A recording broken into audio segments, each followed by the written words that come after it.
Shalom and welcome to Mitzvah Torah. This show is entitled The Analysis of the Position of Yeshua Diskin regarding Techeclet and Tzitzis.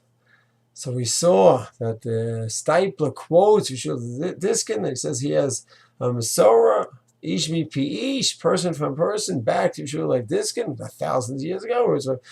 The Stipler lived in the 20s, 30s, 40s, 50s, 60s, 70s. And a few years before him was Shulek Diskin, a few decades before he was born. And he has a Masorah. That what? You don't do anything new. That hasn't been done for generations. We don't do anything new. And included in that rule is Techeclet. We didn't have Techeclet for centuries. We don't all of a sudden start putting on Techeclet. And that's his position. I think this is a fascinating position. And I don't think this is only a Techeclet issue. This is a very big issue and probably represents an approach which is very much subject to debate.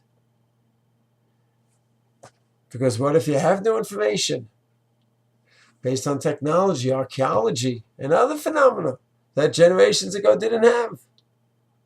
So can we bring that into the halacha and say, it's true it wasn't done for centuries. We have new information. Is it a chutzpah? Is it gaiva? Is it arrogance? Is it disrespectful to previous generations? Or no? There's a chus, the merit, the opportunity to fulfill a mitzvah based on this new information. This is a hot topic. And something that we didn't do for centuries. Do we just say, well, we're not going to do it now? Is this even part of the thinking about how we relate to the Jewish state? Just keep what we've done for centuries. The idea of an army, Jews and an army fighting, boys b'nei Torah and fighting. We haven't done this because we only haven't done it because we didn't have Jewish armies. We didn't have an army. Maybe now we have an army. We have to revisit it. So is that part of the factors that go involved in many of the Gedolim resisting the army? Or is it no, there's a new subject, we're looking into the sugya fresh.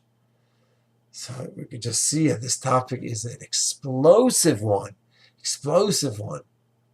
How about it? Yes, many didn't go up over the centuries. We have new information based on the topography, based on archaeological digs. What role do these things play in going ahead and doing something which hasn't been done for centuries? So there's going to be a split on this topic. There's going to be a split. There is a split on the topic. And many are going to say, that's it. People haven't gone to power bites for centuries. No going now. And I was going to say, what are you talking about?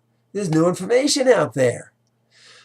People are going to say, we didn't have trails for generations. We're not going to do it now. What do you mean? We have new modern research. We found this, we found that, and if we have to revisit the topic.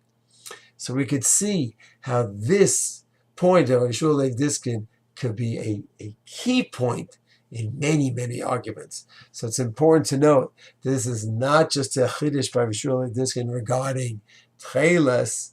This point is a major, major point in many, many areas where you can have Yeshua Diskin reflecting the famous statement of Chassam Sofer Chadash Asman Torah, we don't do new things, which of course Chassam Sofer is saying about reform, which obviously no Orthodox person is going to embrace those changes from Reform Judaism.